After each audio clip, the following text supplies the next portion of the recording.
Here's what we're tracking in the High Definition Newsroom this Thursday morning. If anybody tries to tell you that words are just words, that words don't matter, you just direct them to today's news. First, on Capitol Hill, it's all over but the shouting, because that's what it's mostly been about so far after the House Select Committee on Benghazi gavelled to order its session today and swore in its star witness, former Secretary of State Hillary Clinton. The committee's chairman, Republican Trey Gowdy, began his offense by delivering a strong defense of the committee's mission to find out the truth about the attack on the American mission in Benghazi, Libya on September 11th, 2012, in which Ambassador Chris Stevens and 3 other Americans were killed. There are people, frankly, in both parties who have suggested that this investigation is about you.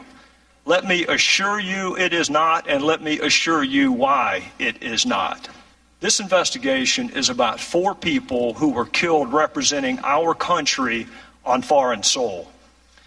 It is about what happened before, during, and after the attacks that killed them.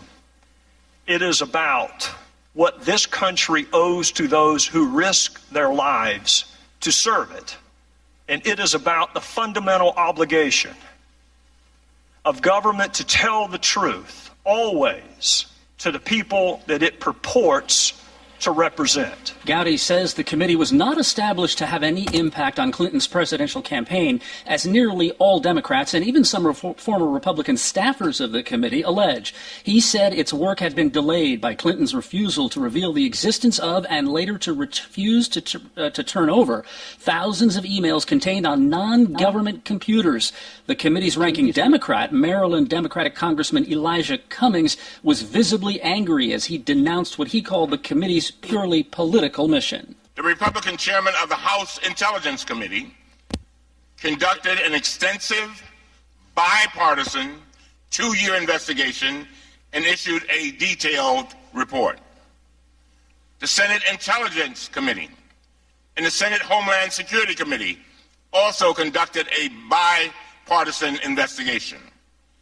Those bipartisan efforts respected and honored the memories of the 4 brave Americans who gave their lives in Benghazi.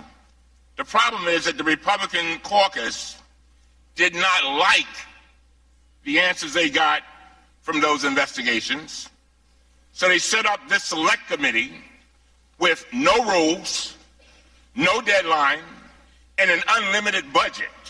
And they set them loose, Madam Secretary, because you're running for president. In her opening statement, Mrs. Clinton said that she had been cooperative and that this committee was not helping the country deal with not only Benghazi, but its current foreign policy issues. We need leadership at home to match our leadership abroad.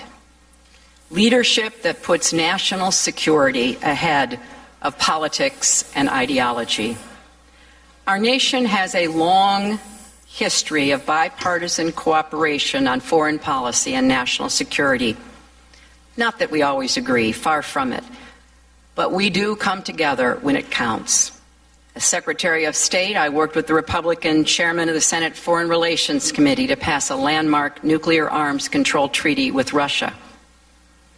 I worked with the Republican leader, Senator Mitch McConnell, to open up Burma, now Myanmar, to democratic change. I know it's possible to find common ground because I have done it. Mrs. Clinton could be before the committee today for as long as 8 hours before she gets to step down.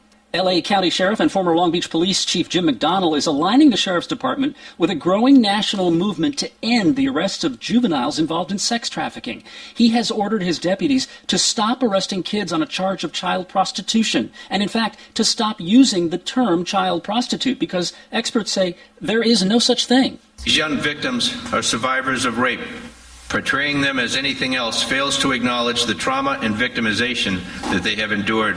McDonnell says the Sheriff's Department will undergo training to make sure that deputies are keeping up with the new program. Here's some catch-up for your Thursday breakfast. This is some of what might have got past you since yesterday. A lot more Americans are getting baked than anybody thought. A study that appeared yesterday in the medical journal JAMA Psychiatry asked more than 36,000 American adults in 2012 if they'd smoked pot in the last year. Almost 10% said yes, and that's double the number from a survey conducted a decade earlier. And just who is lighting up? The survey shows marijuana use is especially high among middle-aged folks and senior citizens. The survey found that addiction to marijuana increased from 1.5% of users in the first decade of this century to about 3% in 2012. The federal government reports an alcohol addiction rate of about 7%. Looks like Paul Ryan has the votes he needs to become the next Speaker of the House. He had set tomorrow as a deadline for House Republicans to come up with the votes and promised to try to not undermine his speakership. But it's not clear this morning that all the members of the Freedom Caucus, that's the group of extreme conservatives, has completely signed on. Fresh and Easy has 97 grocery stores in California, Nevada, and Arizona, 54 in Southern California alone, and now it is shutting down every single one of them. That puts 3,000 workers out of a job, including Daniel Omektin, who Channel 11 found at the Fresh and Easy in Manhattan Beach. I didn't even really hear it from my job. I heard it from social media. I woke up, I'm like, oh, okay, I guess I'm going to be out of a job and live it. It sucks, but I don't know. It's how it goes, I guess. I guess Fresh and Easy was owned by a British company that was trying to become what it called a European version of Trader Joe's. Apparently Americans like the regular Joe better. Hey, class of 2016, we know you have your hands full, what with classes and career days and application letters and work and staring at your phone so you don't accidentally have any human contact. So you probably have not had any time to think about when you're going to retire, because that does not happen until you're in your 60s, right? Except for you, class of 2016, retirement won't happen until you're 75. The website NerdWallet has been tracking the predicted retirement age of recent college grads for a couple of years now. It bases its prediction for this year's graduating class on the amount of student loan debt they'll have when they graduate. For this year's class, it's a little over $35,000 on average, plus things like rising rent and wages that have not risen in real dollars for most people for a few years. But hey, if you're lucky, long before you turn 75, you'll get Alzheimer's, and you won't remember how much you hate your job or how long you've been at it. Lamar Odom and his wife Khloe Kardashian apparently only remember the good times, so they asked a judge in L.A. to cancel their divorce, which was still not finalized, when Odom was discovered unconscious and overdosed a week and a half ago at a Nevada brothel. He's now in L.A. continuing his recovery. Kardashian has been with him the whole time, and yesterday the judge ripped up those divorce papers.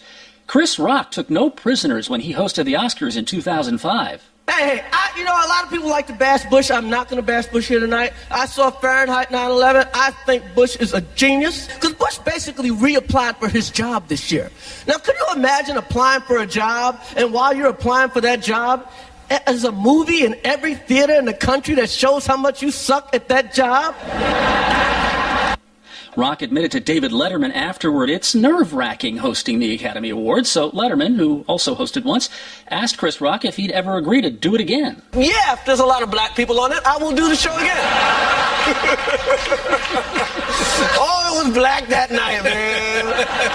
Jamie Foxx and Morgan and Beyonce. It was like the Deaf Oscar Jam.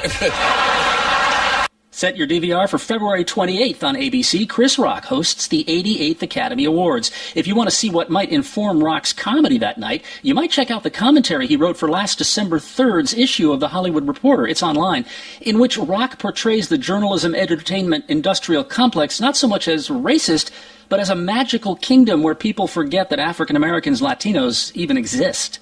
If the baby boomers you meet today look a little nostalgic and are rocking out to those invisible earbuds, it may be because they're remembering one of the lead singers of a pop group that between 1969 and 1975 sold 40 million records and had 21 top 40 hits. We say one of the lead singers because Three Dog Night's 3 members took turns singing lead on different songs. The ones that featured Corey Wells had a kind of gravelly velvet to them, like the one Randy Newman wrote for them that they took to number 1. Open up your window, let some air into this room. I think I'm almost choking from the smell of stale perfume. And that cigarette you're smoking, I'm scared you to death. Open up the window, sucker, let me catch my breath. Mama told me let's go. Mama told me let's go. Eliza coming, but she never got away. She never got away. She was coming to get you.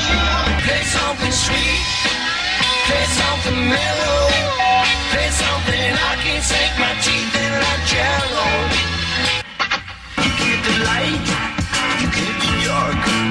Only love breaks your heart. Show is I'm sitting here. Show is sitting here. I can tell my sister about the flowers in her eyes on the road to somebody's life.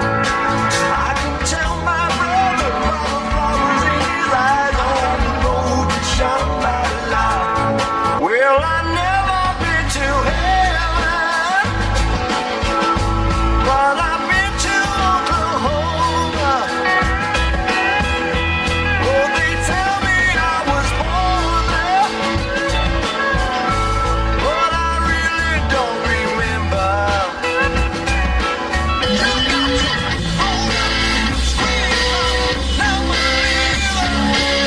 Got to, yeah, you got to.